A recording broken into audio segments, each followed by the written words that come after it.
My name is Tracy Cook, and I'm the online media manager for ModernAnalyst.com, the premier community for business analysts. I'd like to welcome you to today's webinar entitled Why You Need a Business Glossary Now, Connecting Data to the Language of Business. Today's featured speakers are Len Silverstone, President, Universal Data Models, Jeffrey Giles, Principal Architect, Sandhill Consultants, and Robert Letton, Vice President, Sandhill Consultants. The webinar today will last approximately 60 minutes, including the question period at the end of the session. Please be sure to submit or type your questions or comments in advance using the questions feature of the GoToWebinar control panel. I'd like to say thank you for Sandhill Consultants for sponsoring today's event. And with that, I'll turn it over to Robert Letton to begin. Robert, welcome.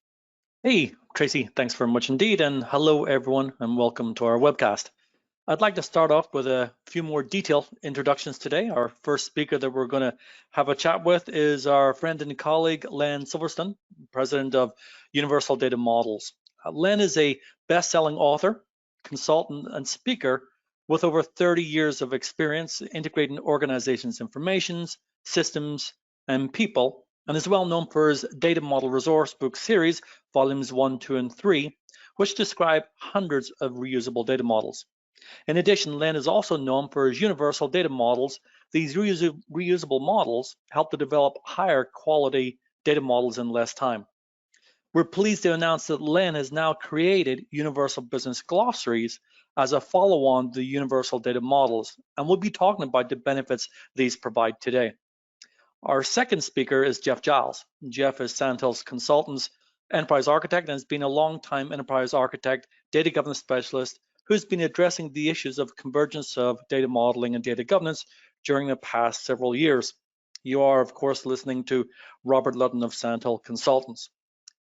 Before we begin, in times like this, we wanted to share with you a common philosophy that we believe in. And Len, can I ask you to share this with the folks on the webcast? Yeah, so especially in today's time, we think it's so important to exercise calm, not only with what's going on today, but this has actually always been a philosophy of both Universal Data Models and Sandhill, in that when we're calm, when we're relaxed, when we're in the flow, we can be so much more productive in every aspect of life. Now, with that calm, now, by the way, some people say, well, how do you maintain calm with like the craziness happening in our world? One very easy way to do it is take a deep breath, you know, and then be aware. Now, in this presentation, we're going to be providing awareness about the importance of communication. It's a foundational aspect to everything, to what's going on today, to business glossaries, to business. How do we communicate? And that's where business glossaries are linked in. So this is extremely relevant in what's happening right now. And then third, community. So thank you all for being part of the community today in this webinar. Community comes from the Latin communis, meaning common, public, shared by all or many. It's all about common and sharing. And this is exactly what our presentation is about. It's also derived from the same word as communication. So we're going to be talking about communication and community, and it's so important for all of us to share not only in this community, but in all communities. And finally, I always ask in our presentation, my job is to be of the greatest possible service, but part of that is let's enjoy this. Let's enjoy this presentation. Let's enjoy this time. And there's a report called It Pays to Play, showing when people have fun in their work, they're so much more productive. So chat, we can have this be a little bit interactive through polls, and have fun while we're learning. Thanks, Len. So when we started to put this webcast together, we wanted to identify and perhaps even clarify our intentions for this webcast. First, we wanted to offer you real value in this upcoming presentation. We hope to be of help to you and your organization in creating and/or updating your business glossary quickly and easily. Second, our intent is to change and improve how the industry creates business glossaries. And third, we're looking for your engagement during this webcast and welcome your feedback about our concept. As this is a presentation about business glossaries, we'd like to start out by engaging the audience in a very simple way. And Len, if you can bring up the next slide. We have 2 engagement questions that come up, and all we need you to do is select the right answer. So I'm going to ask Tracy if you can. Thank you for launching the first question. So basically, we would like to ask our audience if you could take just a quick moment and let us know, is your organization currently developing a business glossary? The answers are yes, no, not on the horizon, or not yet, but reviewing the options. So we'll give it another couple of seconds, and then Tracy, you will be able to hopefully show us the results. So again, this is one of our poll questions that we're looking for feedback from you to help us understand where you're at in the life cycle of your business glossary. It could be your first business glossary, could be your subsequent business glossary, but hopefully, Tracy, that's given us enough time to see some engagement results. So there we have it. 22% of the folks have resulted and said yes, 62% not on the horizon, and 16% no, not yet, but reviewing options. So definitely for the 16%, we believe that this will be super important to you. For the 62%, no, not on the horizon, this will be very informative. And for the 22%, congratulations, that's great. We hope that this webcast will be a benefit for you. So what we'd like to do is follow up with a second engaging question. So Tracy, if you can go ahead and launch the poll.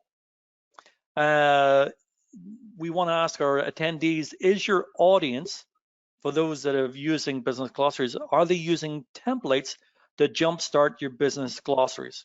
Again, we're just looking for a simple yes, no answer. And once we get the results in, what we'll do is we'll leave that slide up just for a minute and get the folks getting the answer there. So we'll see what the results are. Great. Okay. So thank you indeed for giving us that answer. A whopping 82% are not using the templates to jumpstart your business glossary, and we'll talk about that in the presentation today.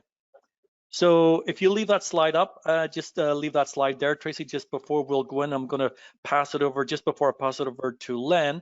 We all know that having business glossaries should be mandatory. In today's interactive presentation, we'll be talking about how you can save time and money by jumpstarting your business glossary program. We'll be starting with Len, who'll be talking about why you need business glossary now, and how to create an effective process for developing business glossary using templates which can save time and money. Jeff will then review exploring the Universal Business Glossary, leveraging Irwin's data catalog by reviewing an easy to navigate structure, naming of business terms, and consistency of definitions. So let's begin. Len, over to you. Thank you, Robert. So a business glossary is really about defining the terms and definitions. So let's start out with what's the definition behind business glossary. Now, one definition I like is Office of the National Coordinator for Health Information Technology. Says, okay, a business glossary is a compendium of business terms and definitions that have been approved by stakeholders and are maintained and governed. Now, what we do in our definitions, well, we basically spend a lot of time and effort taking standard definitions like this, and then we say, okay, there's a lot of good work in this, but then we say, let's create our own definitions from many. This is only one of many definitions of business glossary. So we've said, you know what, we love a lot of the terms in there, but we see it as a collection of business glossary terms, definitions, and other information that provide an authoritative source across business operations. Meaning, when we say cost, when we say EBITDA, when we say sales, when we say product or part, there is an authoritative source of what that means, and it could mean different things in different contexts. Then it's not a data dictionary. Now, the polls, thank you for helping us with the polls, because I realized, wow, 62% of you are not even planning on doing a business glossary. So I'm wondering, and you could chat on this too, like, yeah, what is your interest in this presentation? Maybe it's about communication.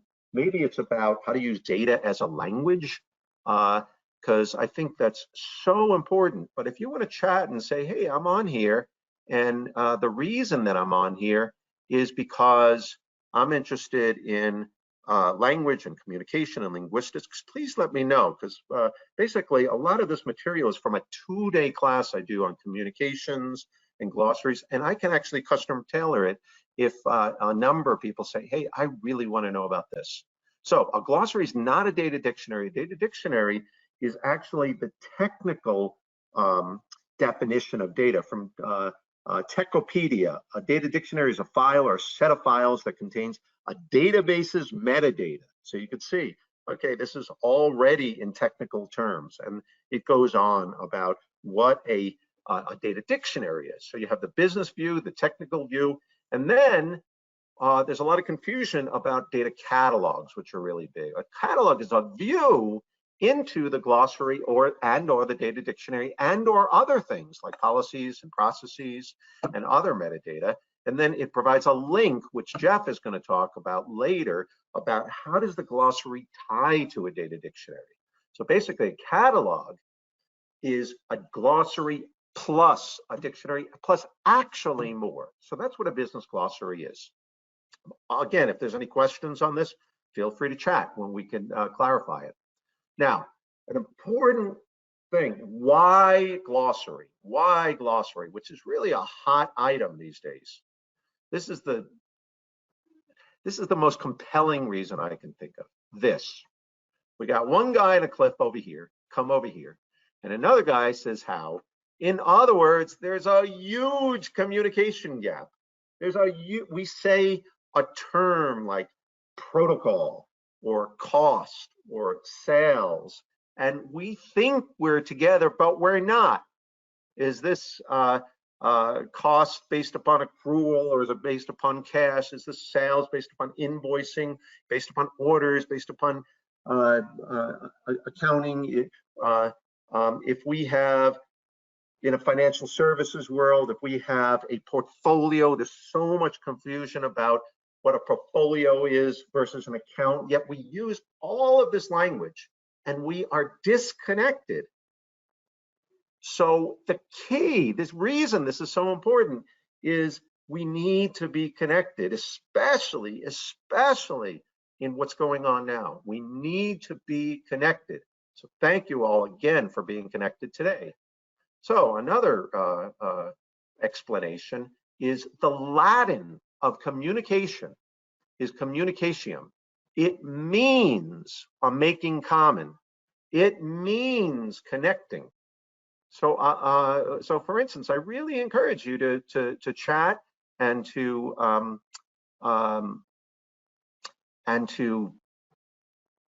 make things common so we are connected. Business falls apart if we're not connected. Our lives fall apart if we're connected. That is the importance of a glossary. A glossary means we're talking the same language.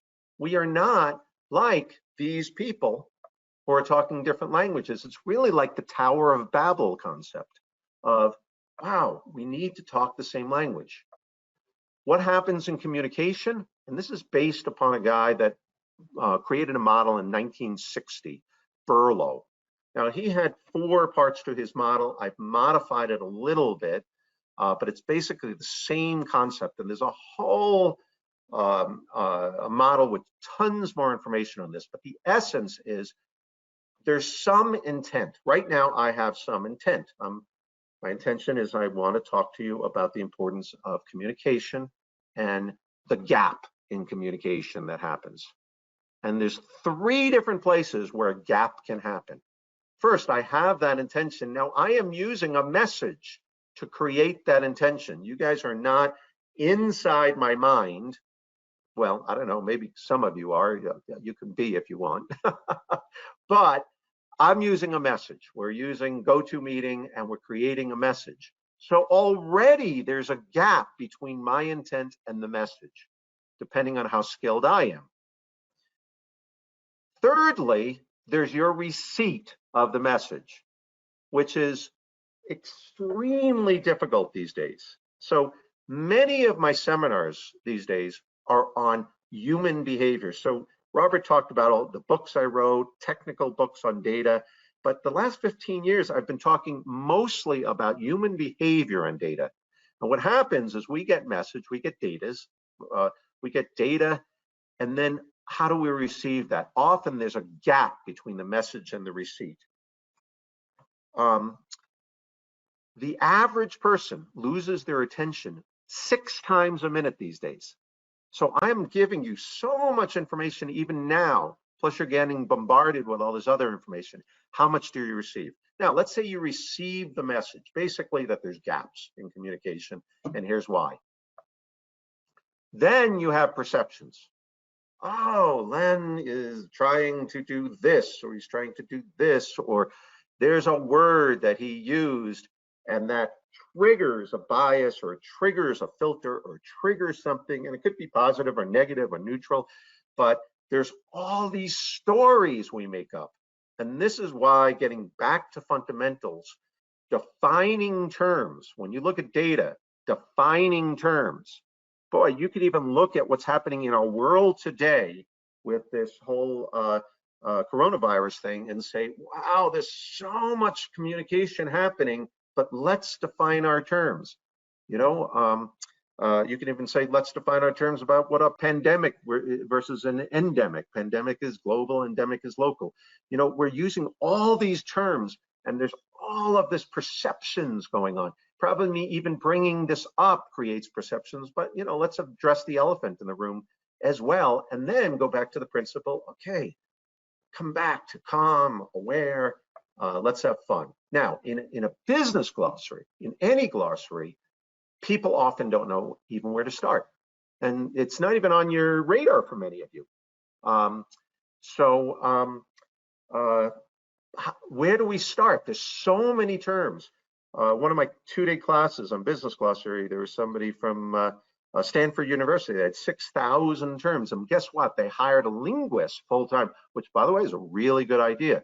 In another course I do, we talk about linguistics, about the very nature of language being meaning or semantics, form, how you do things. And I'm going to give you clues on that about how to do definitions based upon form.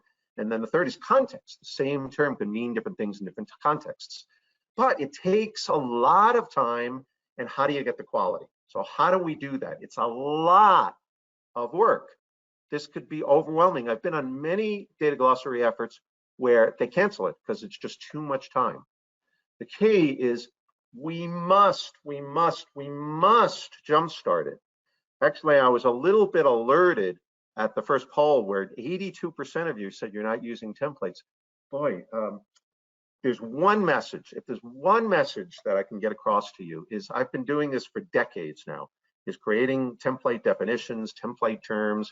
We have clients that have said it's a lifesaver. We have Wall Street companies. We have many of the top 50 companies in the world using these templates.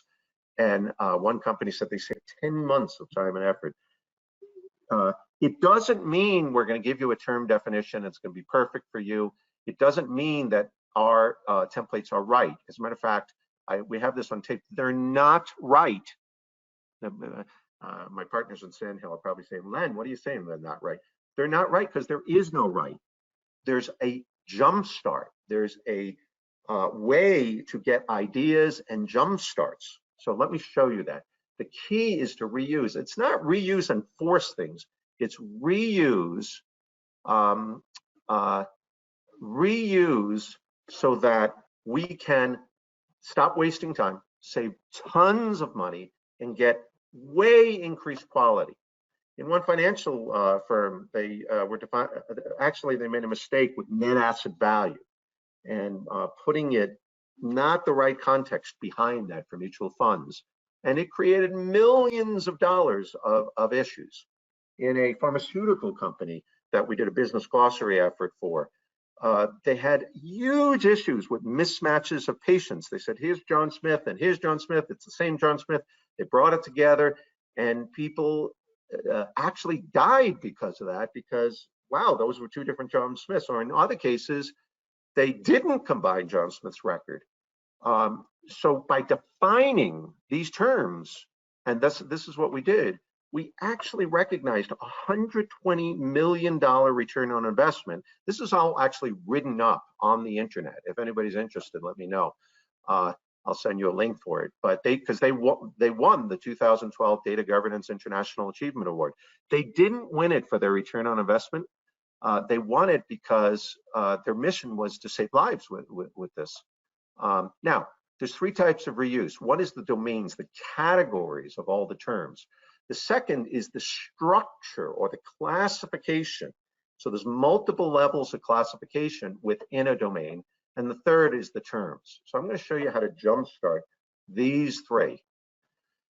Universal domains. How many of you have different parties or roles or associates or business partners or whatever you want to call this thing, where you have customers, people and organizations, partners, employees, workers, vendors, associations?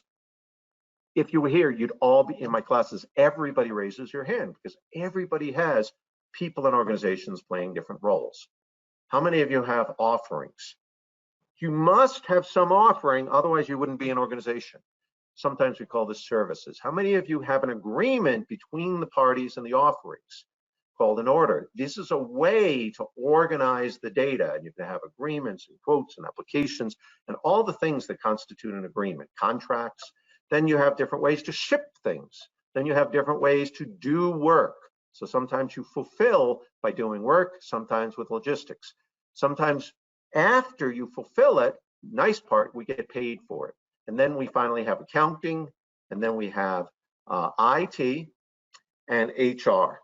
And this is one template that many clients will use to say, okay, what can I do here to organize these big things? And by the way, you might put stewards on these different texts. Now, usually what will happen is it'll vary by industries. The agreement in insurance are policies. The delivery of it is in claims. In professional services, the agreement is engagement. The template is deliverables. In healthcare, the agreement is, oh, we agree that there's going to be an appointment, and we fulfill it with some type of healthcare delivery, whether it's an exam, procedure.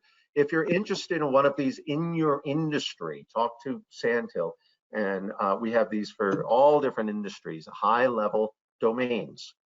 Here's one for financial services. The agreement is you establish an account, and then the fulfillment of it is you do account transactions. In manufacturing, you have customers and you have inventory. In professional services, the agreement is, this is actually my business, you have an engagement. That's the agreement between our clients, and we're providing certain services. And but you see how we can modify this for different industries, and we have. Now, in your organization, which domain is of the greatest interest, whether you're using a glossary or not? Which domain, which high-level classification of data is the greatest? And I'm going to leave it to Tracy to start the poll.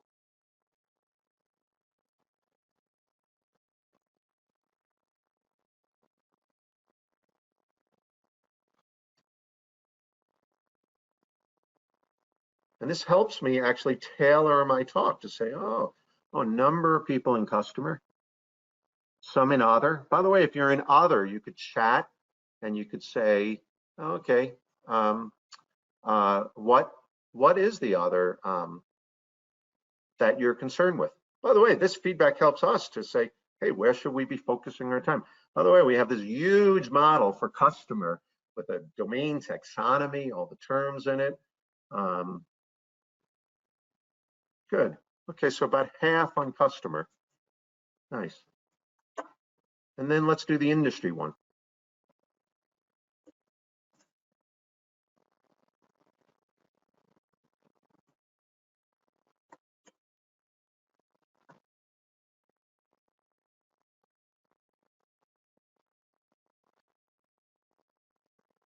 Our guess is financial services and healthcare are two of the biggest industries happening today. But by the way, we also have done this for telecommunications and manufacturing and hospitality and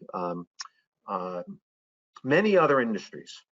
But we know financial services, it seems like these models are in demand. And we've done a bunch of these for many, many organizations in financial services, many names that are household names that you'll know.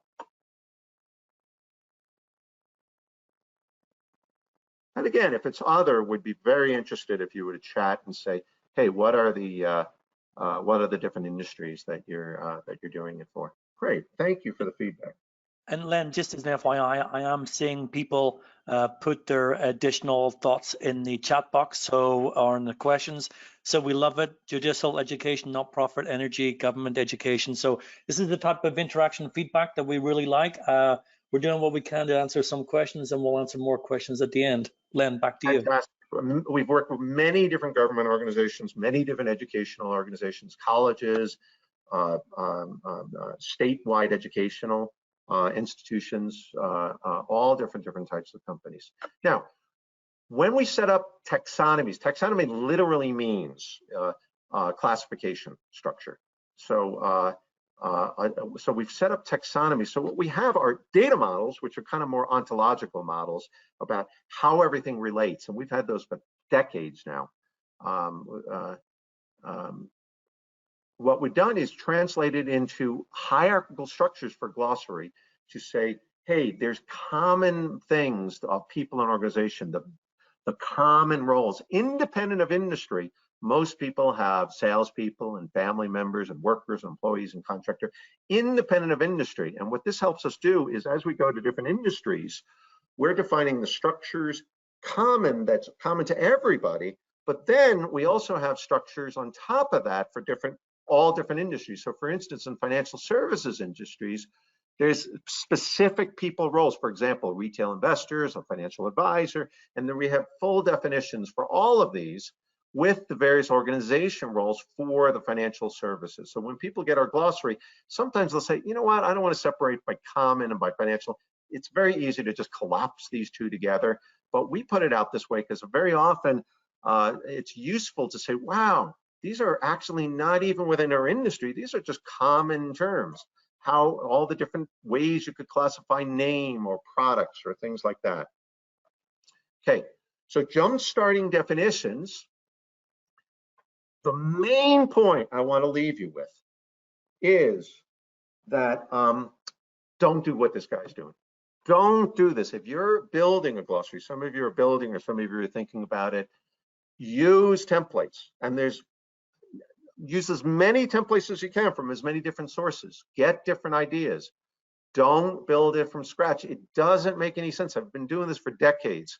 If you do it with a template, without a template, without reusable definitions, without reusable sources, you're going to be spending at least double the amount of time. Now, that's a heuristic. That's an estimate. You know, it could be more or less, but you'll be spending more time because you won't have anything to start from. Not only that, you won't have the benefit of seeing some of the insights. Now, due to the limited time frame, there are 16 different definition guidelines that we use. Within these guidelines, there are rules such as don't define things with single definitions for things. Use singular definitions. So for instance, don't define a product as a listing of things. Use a product is a good service or solution that can be offered or will be offered or was offered. So one of them is think about tense. There's 16 different guidelines. As a matter of fact, if anybody wants the 16 guidelines, Sandhill can send that out to you. Now, why not just get it from industry or dictionary? And by the way, I would encourage you, get it from your industry, get it from online dictionaries. However, don't just rely on that. Don't rely on any one source, because so many different industry and dictionary things have all different things. So at one of these, we're going to give you a challenge to give us a term, and somebody gave us the term protocol. which is big these days, to say, okay, the definition from the ICH, a pharmaceutical industry thing, says, oh, it's a document that describes the objective and so on. But basically, wait a minute, is a protocol a document or is a course of action? Often they're taking the process, not what it really is. Do you put objectives in the definition, or in our definition, we wouldn't put objectives in there. They're describing a protocol as defining a protocol, but really what they're defining is a clinical trial protocol. There are all sorts of protocols. There's protocols for communication. There's telecommunications protocols. There's healthcare protocols. There's all different types of protocols, ways of doing things. And by the way, in there, they're talking about process of amendments. Now, I'm not picking on ICH. I'm just saying any industry, any online. If you look at some of the online definitions, they're going to put in processes or rules, which, by the way, breaks one of our guidelines. So what we've done is say, okay, let's say, what is the core of what it means? The means, methods, methodology, procedures, and a rules describing course of action, a way that something should be accomplished. A protocol description. So in every term, there's not only definition, but there's a description further describing this, not the definition, not what it is, but further describing, saying, hey, it may be related to regulations, the protocol, may be related to organization. The caps is showing that's going to link to the definition of organization regulation. So I'm not going to define that here. And then we say, you know what? A clinical trial protocol is what we call subterm. We don't have to redefine protocol every time we say clinical trial protocol, healthcare protocol. So that's where the taxonomy helps. Same thing with a customer. A customer, in essence, is a role. So in a lot of these definitions over the decades, and we've done this all over the world, there's little intricacies that people miss, really, really smart people miss. Now, the steps in reuse. There's 5 key steps when you reuse a term. First, think about the key points involved. Okay? When you think about a customer, there's going to be certain key points involved. Like, for instance, if somebody bought things 20 years ago, are they still a customer? Second, possibilities.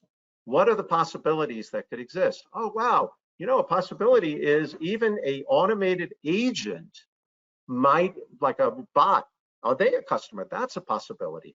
Okay, from these points and possibilities, from template definitions, pick phrases. Then pick which phrases you're going to use and propose a solution to a term. Now, it might seem like, oh, why don't we just develop the term by using this methodology? And by the way, I'm giving a very brief overview of this. There's a lot more to this, but this is the basic idea behind the methodology. So possible result is, well, we make a modification. We've decided to use for customer, the core definition that accounts for tense, that says it's a person or organization, that says it's a role, but modified, saying it also includes resellers. Same thing, you could use the template definition from us, plus many other template definitions, and say, hey, let's modify it, saying, hey, a product has to be by our enterprise, not competitive products or products that are our supplier products. This is a product we're defining by, which, by the way, is a big confusing point. So you define it, okay? And then we specifically say a product our competitor offers is not considered a product. Now, by the way, some of our customers don't define it that way. Okay, so average time spent in a definition is 4 hours. Some take days, some take months, some are quick. Average time saved by using a template, 50%. By the way, this was done at a study with a client. Now, it's going to vary. This is not definitive, but this is average. If there's thousands of terms, think about the time and effort and quality you'll save. So my key point, if you're going to do this, don't start from scratch. Don't reinvent the wheel. So I have one more poll, and then I'm going to turn it over to Jeff. What's the most critical to your organization regarding definitions?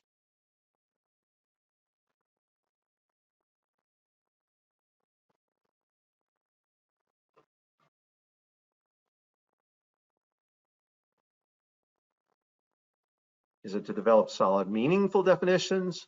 Is it critical to jumpstart the definitions? Is it critical to really understand these terms? Or is it most critical to organize within a taxonomy, which, by the way, many of us say that taxonomy is where a lot of data glossary, business glossary efforts get off track because they're just putting in a whole bunch of terms without this context, which is a major form of linguistics. And by the way, by jumpstarting it, I see a lot of you putting in a really good answer, develop solid meaningful definitions. The jumpstart can hugely help with semantics and meaningful definitions. Good, so it's mostly developing meaningful definitions, great.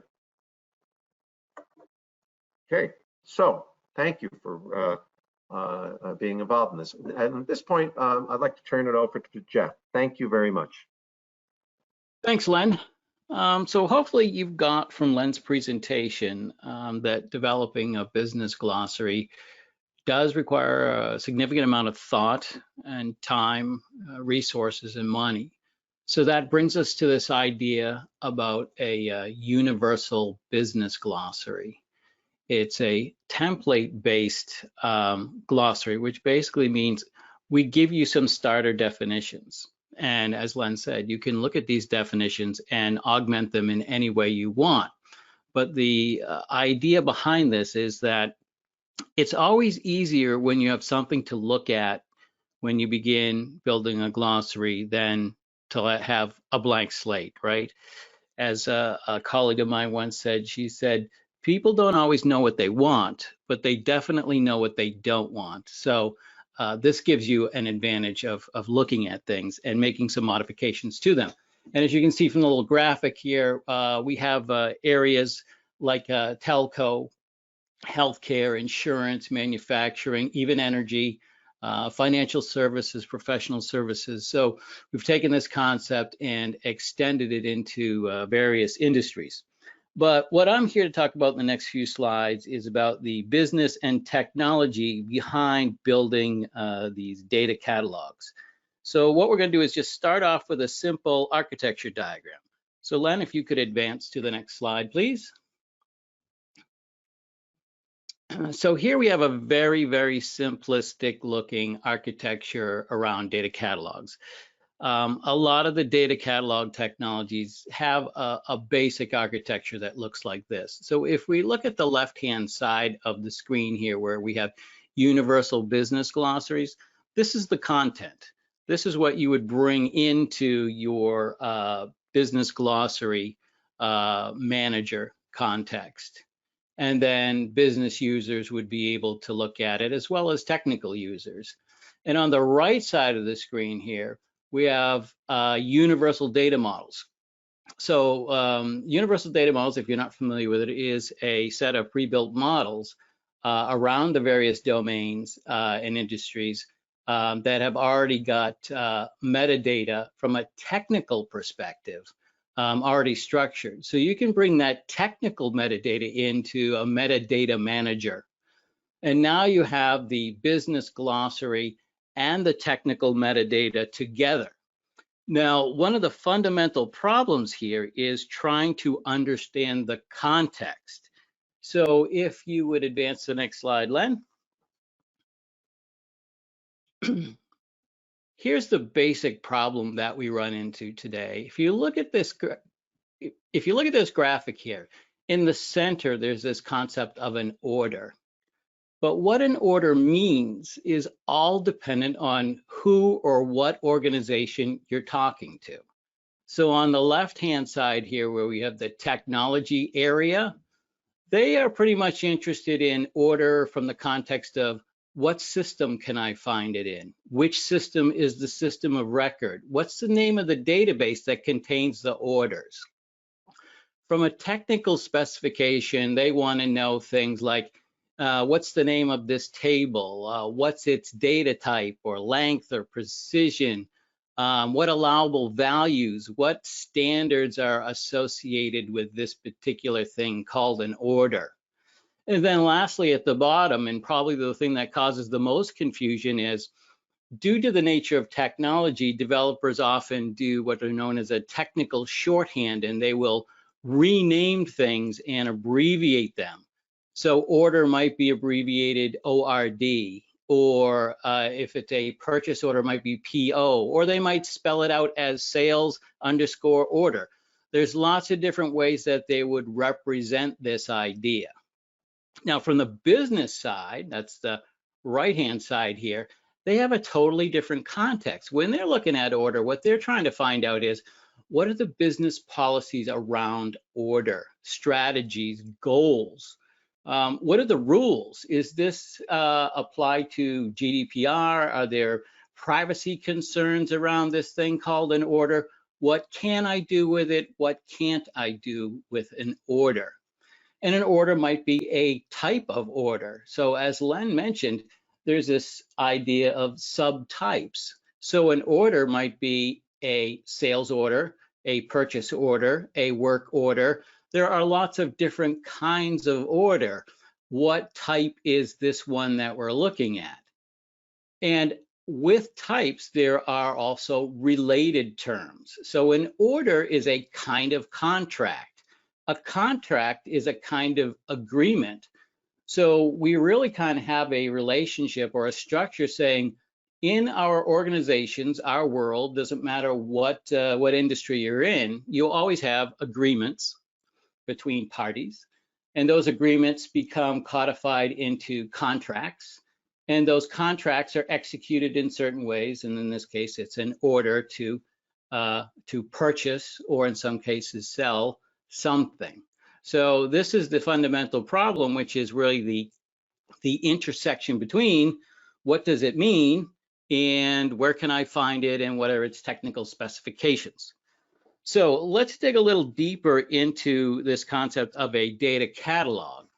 So data catalogs themselves really help us in gathering up in one centralized location, really, what's the business meaning of something? What are the rules and policies around something? How do we govern this thing? Because, you know, none of this stuff is static. It's always changing. It's always being modified. So it's going to require some kind of governance to keep it up to date. And then how do we establish these connections between what does something mean to a technology person and what does it mean to a business person? So let's dig into the terms and the structure a little bit. So next slide, Len. So this is just a screenshot from the Irwin data catalog product, but it would be similar in other products like Calibra, Elation, some of the other things that are out there today. But if you look at this blue stripe here where we have this idea of a product.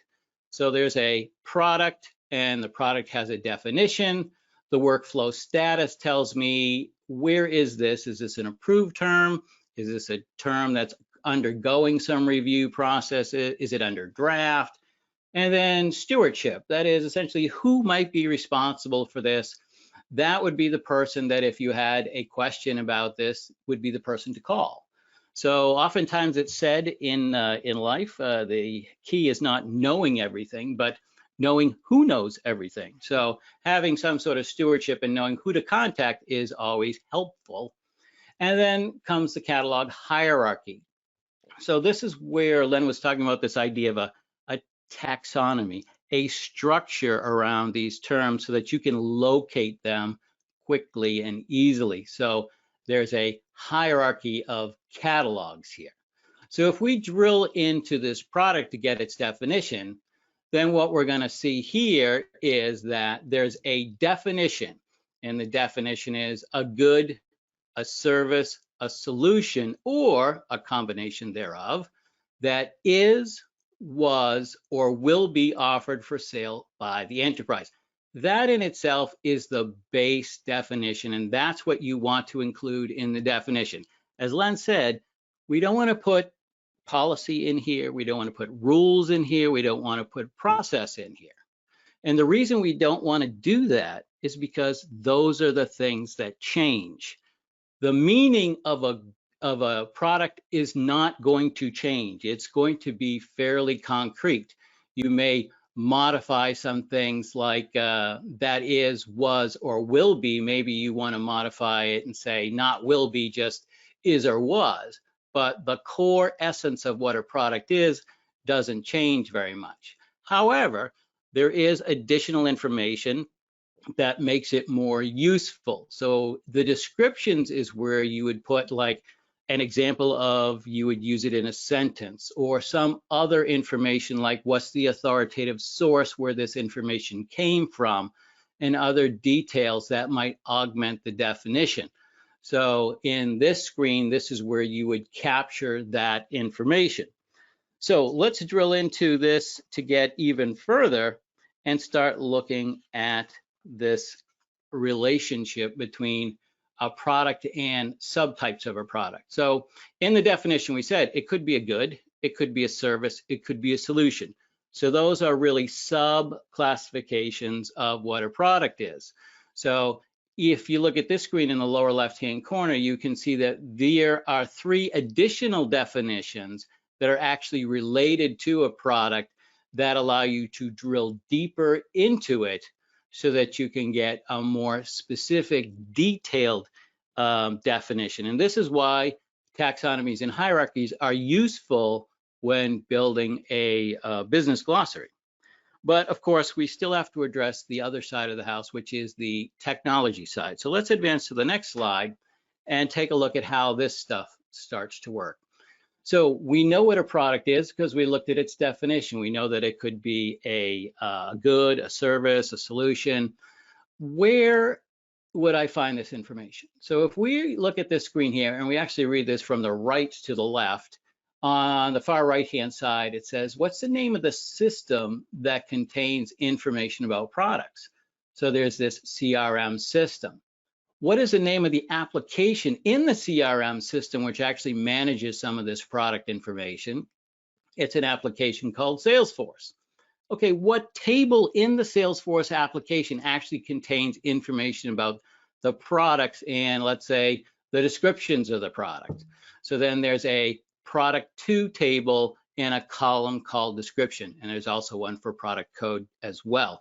So what we're really doing is we're tying here the what does it mean to be a product, and where can I find it, and what are its technical specifications when I do find it. So then I'll know if I want to run a report on products, that what systems would I need to interrogate in order to find that out. So let's move on to the next slide and talk about the connections here. The lineage is really dictated by what are the associations that this idea or this term called product has. So if we look at this thing from product, if we read towards the left here, there's something called associated business terms here in yellow. And associated business terms says used by, and this is where we have our classification structure. Within the category of general business, more specifically within products and services, right down to product category, we can see product can be of type good, service, or solution. So these are the associations that the business cares about. But of course, there's the technology side. So below that is the associated technical metadata. That says the CRM system has the Salesforce application that contains a product to table, which has 2 columns in it, description and product code, which will help me find out information about goods, services, and solutions. And then all of that is really governed by policy. So we can have policies around products. So will we really sell somebody a product that's no longer in the catalog, or we're talking about products that will be for sale. So if we advertise that we will have it, do we take orders for it when it's launched, or can we take a pre-order before we launch it and send it when it's ready? So those are all the things around how the business wants to do business, and that's policy level stuff. So let's move on to the next slide here. And this talks about contexts across the industries. So there is a certain relationship between, let's say, insurance and healthcare. So in one context, let's say healthcare, you're talking about a patient. And in insurance, you're really talking about, somebody who's covered, so maybe that's a client, if you will. But a client and a patient might have some similar idea, similar definitions, but they might be called different things across these different contexts. So the idea is that when you start building out these taxonomies and structures, you can start to see the relationship, between different contexts. So let's move on to the next slide. And let's talk about governance for a minute. Governance, of course, is not everybody's favorite word, but really what it's really saying here is that if we have a business glossary or a data catalog or a data dictionary, and we have no controls over what goes in and the quality of it, then what's going to happen is people will go to it at first and start to look at it and then say, you know what, I don't think this is right. I think this is wrong. I don't have this definition. So the idea here is that you always want to have some sort of governance so that when a term is created, it's usually reviewed by one or more people for accuracy. You can set up that a term is a candidate or it's an approved term so people can look at the term but know that it's not beneficially approved, and then move it through a series of progressions until it gets to the point where it's a published approved term.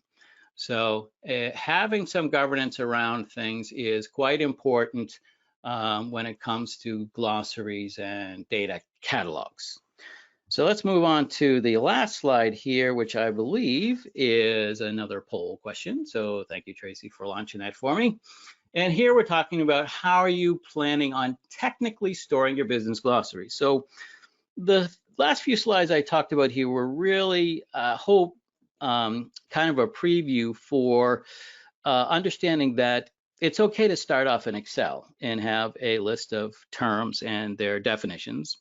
But as your glossary begins to grow, you're going to find that you're going to outgrow Excel. So you're going to need something a little bit more powerful. So then maybe it's Access, et cetera, et cetera. So the idea here is that we're trying to find out where people are in their technology level for glossaries and catalogs. So let's take a look at this poll here.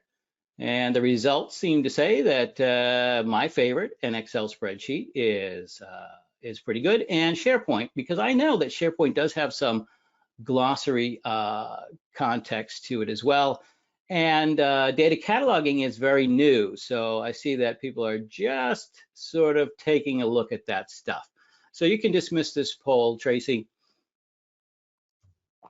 And what I'm going to do is just hand this off to Robert Lutton for his closing remarks. Thanks, Jeff, and many thanks to Len. Let's come back to the key point that we talked about throughout this presentation on why organizations need a business glossary now and how organizations can save time and money by using a template approach with our business glossary. We hope that our viewers can see how easy it is to manage a business glossary and also how leveraging the Universal Business Glossary provides an initial jumpstart that can greatly reduce the time spent on creating or developing a business glossary. We also hope that you've seen that you need a technology to manage the business glossary. So we'd like to thank you for your interaction today. I think it's been great feedback. We will make sure that some of the information in the poll gets out. Of course, please feel free to reach out to me at the email that you're seeing on the screen here. If you would like, and I noticed that several people in the question have already asked for a copy of the 16 definition guides.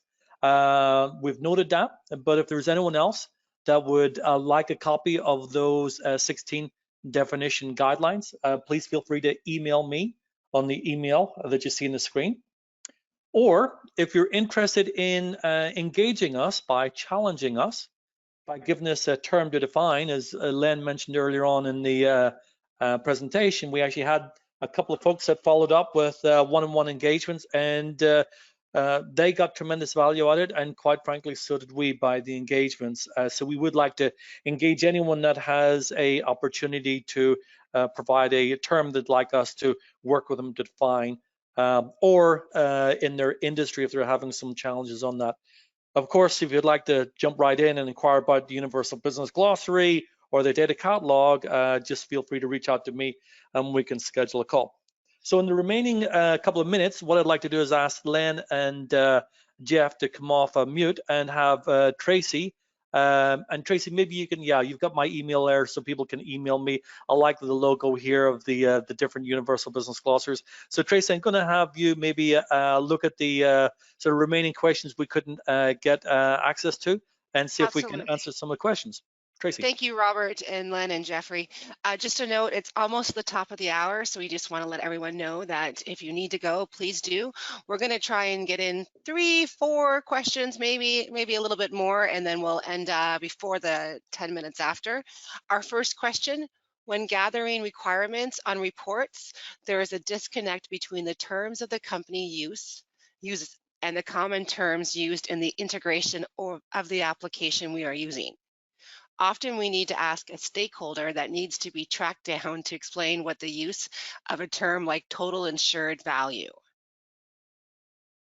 So that's a great example of context where the application is using a different meaning behind total insured value. We get this in our insurance templates, and the common meaning of total insured value. And in a term, it's okay to define, as a matter of fact, it's good to define the meaning in different contexts. And along with the definition, we haven't talked much. We talk about it in our longer course, but the rules behind that. When do you use the application definition? When do you use the